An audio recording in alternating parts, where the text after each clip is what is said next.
But our next speaker is Mr. Leon A. Nava Estiwa, who is the retired health director administrator for the Hopi tribe. And I'm so sorry for slaughtering your name. Anything else you want to say about yourself, though, please do. Thank you. I'm really honored to be here with you today. And really, I was really impressed with what was presented. And I did, like everybody else maybe, had a chance to take a look at the abstracts that were in the program. But I had that opportunity to do that. So what I did was I reviewed the abstracts that were given to me, and I was able to jot down some notes. And I think I pointed out the right things in my notes.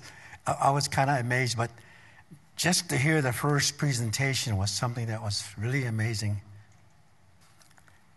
I don't know if there's any additional information I need to give you from my, as a retired health administrator for the Hopi tribe. There's one thing that I want to point out that I thought about sitting there is that I went into the service, armed services, into the Navy, and went into the submarine service to make it a career. But I only lasted 6 years in the submarine service, and I came back home. I think one of the things that I didn't want to make a career was what I learned, I guess, in the time that I was in the service, is that what I really wanted to do in my life, probably at that point, that impressed me was what I needed to do at home, because I saw the things that were out there, out in the larger community, because I come from a reservation which is very isolated. And so when I was exposed to that, not only in boarding school era, but also in the service, something pulled me away back to home and said, this is where I needed to be. So I think that's where I'm at today. But one of the things that I learned being at home was some of the things that we're talking about here today. What's happening with our people today? Why are we not healthy? What do we need to do to make those changes so we have a healthy population? And I thought about the migrations that I spoke about the other day. Our tribe migrated into the area that we're at thousands of years ago, just like other tribes, the Seneca tribe. But one thing that maybe I knew, but I didn't realize that they lost so much land because they were moved to a different location. But their attachment to the food systems that they had was still there. Their ancient food systems were still there. So when they moved, I think that contact, in a way, that attachment to that food was partially lost. But I think now we're seeing the revival of that attachment to that food that was their food, just like our food was our food. And it was mentioned that we brought our own food when we came into this area where we settled. We say the same thing at Hopi. So the question to me was, why are we not eating our food that was there, that the Creator gave to us? Why aren't we eating it? I think we make choices, but sometimes we make choices that are not good. And we find out later that we're not healthy anymore because of those choices. And to bring a healthy population, to grow a healthy population, you need to get back to who you are, how you're tied to the land, and the food that you eat, that we existed on before. So as an individual that was involved in developing a healthcare system for our tribe, I think those questions came to me. And I said, how do you do that? Well, one of the things that I learned which I think is from my knowledge in the culture itself, is that if you have a healthy population, you don't need the specialized care. You don't need doctors that specialize in specific things to take care of your heart, to take care of diabetes. So if you have a healthy population, what did we need at that time when we came into this world and settled in the areas that we were at? We had medicine people. But since we were a healthy population, what did the medicine people do? They were the ones that was the medical system that we had, were the medicine people. And what did they prescribe to us? This plant that's going to take care of this situation that you have with your health. We didn't need to have a doctor cutting us open. But they used the mind, the psychology, the food system, and the prayers that we say in the mornings for Hopi. We say our prayers in the morning to greet the sun. Those are the practices that kept us healthy. And the work that we had out there, we didn't call it work because we planted, harvested, stored those foods that we ate.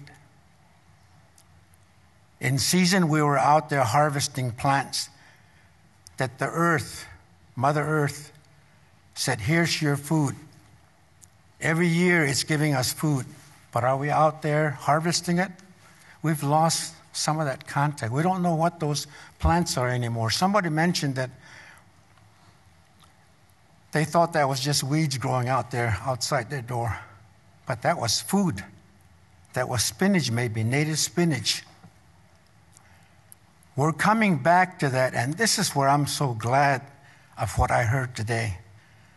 This research that is happening today, it's coming from native people who are looking at their own food systems out there to recreate and to re-energize our population so that we recognize that that's our food. And in order to make the next generation healthy, our children, we have to teach that. We have to show them. We have to share the knowledge that we have from our own traditions, traditional knowledge, cultural knowledge, the way we live, the way we pray. This is the way you pray for. If you're going to go out and harvest a plant, our teaching is you take your homa.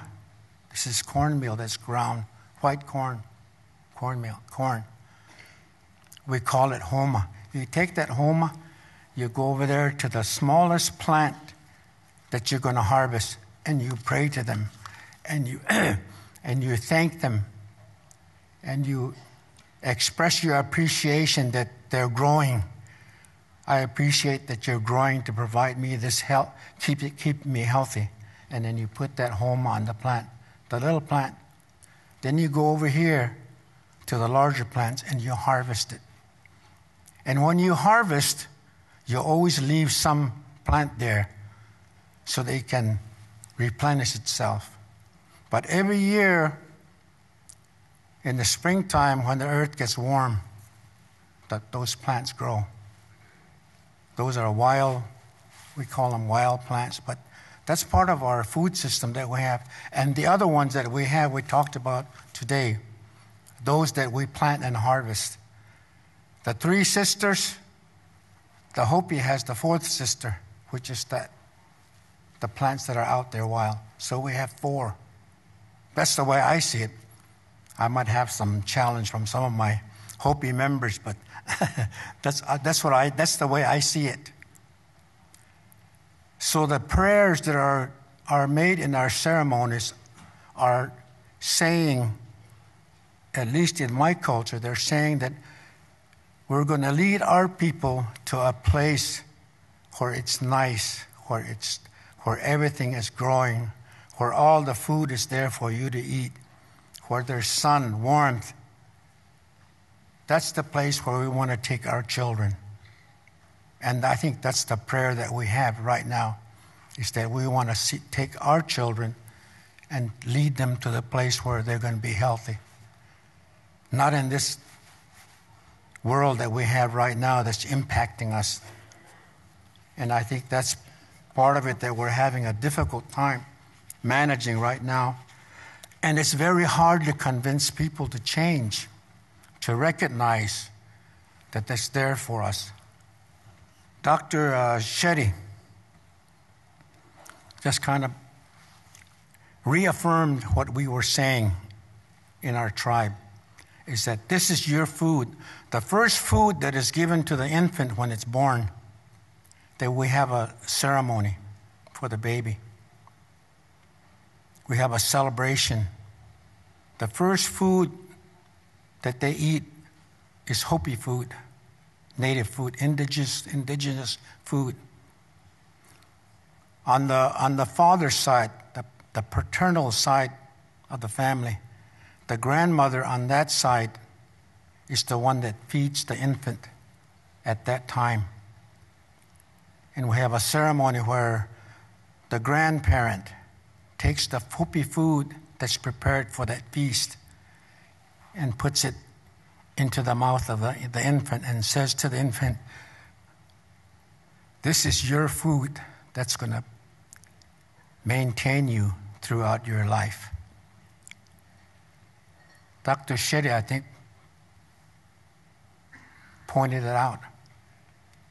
The first food that comes in the infant's mouth is the food that's going to retain that infant and that child throughout the lifespan. And so we have the three sisters. And I think all the tribes are still maintaining that. And we need to continue to recognize that's our food. But the other part of it was just overwhelming. I couldn't absorb all of the information that he was sharing. What happens when you take that food in, and what the body is able to do and maintain the health of your body if you eat that food, our indigenous food. It would be great if we could show this to our grandkids. It should be in our school system where they are taught this. None of the cultural information regarding food is ever shared with our children in the current school system. I would like to see it be a major part of their education process, education, learning. That way they would make those proper choices at that time and begin to relate to not only their food, but the culture where they came from as an individual. That tie needs to be made. I'm glad that information is available. I'm going to see if I can get a lot of that information from him, but I really enjoyed that part of it. It proves, it supports what my culture is telling me, what my knowledge of Hopi culture is telling me, and I'm sure it's doing the same thing for you from your tribe. And we say that we brought our own seeds. That's been kind of been the message today. We do have our own seeds. The second presentation, I thought, when I read the abstract, I thought the keeper of the seeds was an appropriate name for a spiritual being. I thought that's what it meant. I think that's what it means. The keepers of the seeds really are the spiritual being that has those seeds keeps that seeds for us, has kept those seeds for us. We have a name for that individual in our culture. But here we have individuals running a project that have this name, and I think that's a real sacred recognition of that responsibility. Keepers of the seeds. And it is being impacted today by the commercialization of the seeds that we have. We need to protect that. make sure that it's not lost and commercialized. So I think the project that I had, that we have right now, and the seed preservation project is really a good initiative. In Arizona, we have a seed bank in Tucson, Arizona, where we have some of the ancient Hopi seeds that have been preserved in that bank, seed bank. And if a Hopi member wants to plant one of those seeds, they can request that, and they'll give a small package of the seeds, and we can replant it and replenish it. So that's kind of the idea of maintaining those seeds. And of course, what we do is if you go out and harvest the wild plants, you don't pick all of the plants. You save it so that they can reseed again for next year. Some of the plants that I know have been transplanted that are wild out there, and that's beginning to take hold now in some of our communities. They're transplanting those plants so that they don't have to go so far. Right now, for one certain plant that oregano, a native oregano that grows, it's 92 miles away from our villages in Arizona, up in northern Arizona. So when we're going to go and pick it in season, we have to go 2-hour drive, specific location where it grows. And I'm sure it's like that around here. There's a specific place where it grows because it needs a specific type of soil and rain and moisture for it to grow. And of course, the teachings that we have is that we have to maintain our supply of corn, but for at least 4 years. Have a storage of corn minimum of 4 years, because you don't know what's going to happen with the weather. And I was explaining that the other day, is that we have a lot of our villages that are dry farming. I think there's only one village that has an irrigation system because they have water, access to water. But the other villages don't have that, so it's all dry farming. And it's depend on the weather. It depends on the snow and the rain, the moisture in the ground. So when you're planting corn, squash, beans,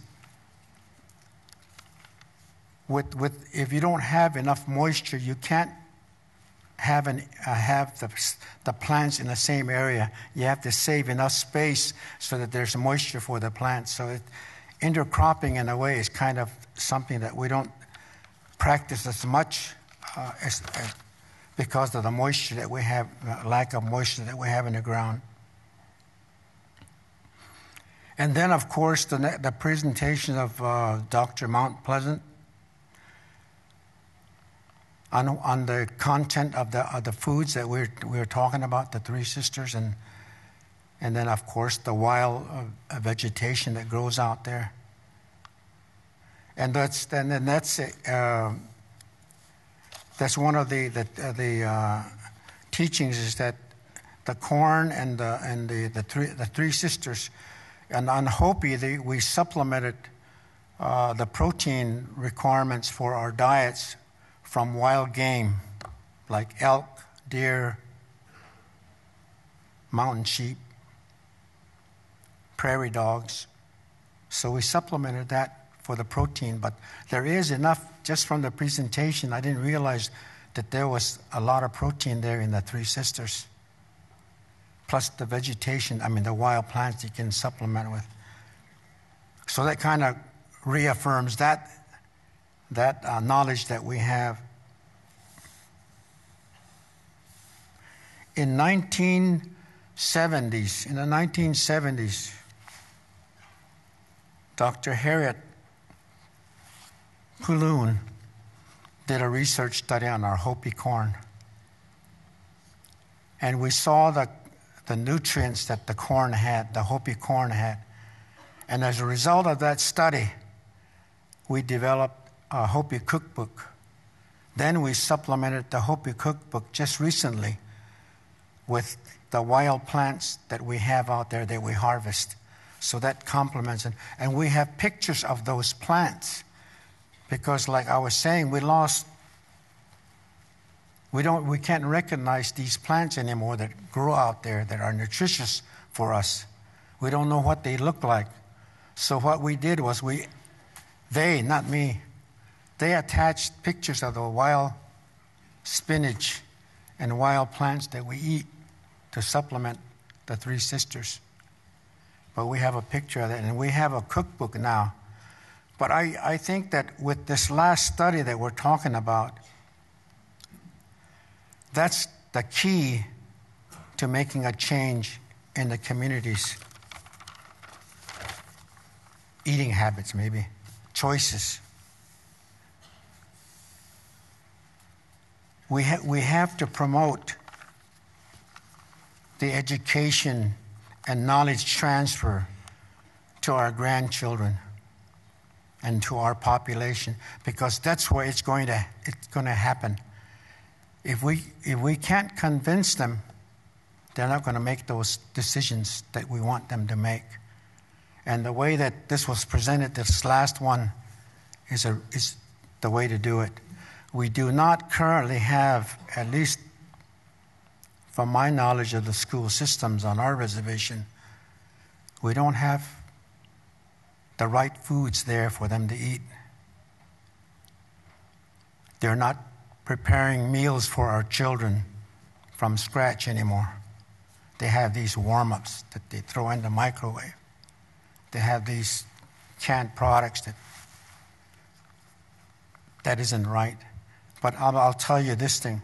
It's really hard to convince school boards to change and to accept, even though they're Hopi, Native Americans, apparently they're not really,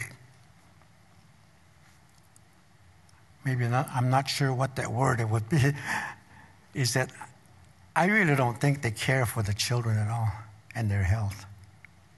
But that's from me. I speak to members of the school board and they hear me, but there's not a change happening. So it has to be at the community level. It has to be this last project. You have to have the community there. Focus groups, present it to them, convince them with this information that was presented this morning. Use that to convince people to make those changes. And this is one way to do it, is to change what you're able to buy in a local tribal store. So that one, I'm aware that the farm to school programs are there for us to take advantage of, but we're not right there. We need to be. And the Thrive program also, where you change the environment of the store. And to see the results that I'm seeing being presented today, that's what will happen if you get the community to be involved in these kinds of projects. And the last one that Abigail made a comment on and brought this is this peer review journal. We need more of the Native Americans to begin to be published, because we have our way of looking at things that's different than other populations. And Native Americans, indigenous people, they had the knowledge, but now we're able to do it through research and to demonstrate that it does make a difference. So I'm really happy to provide my perspective on what happened this morning. Thank you. Appreciate it.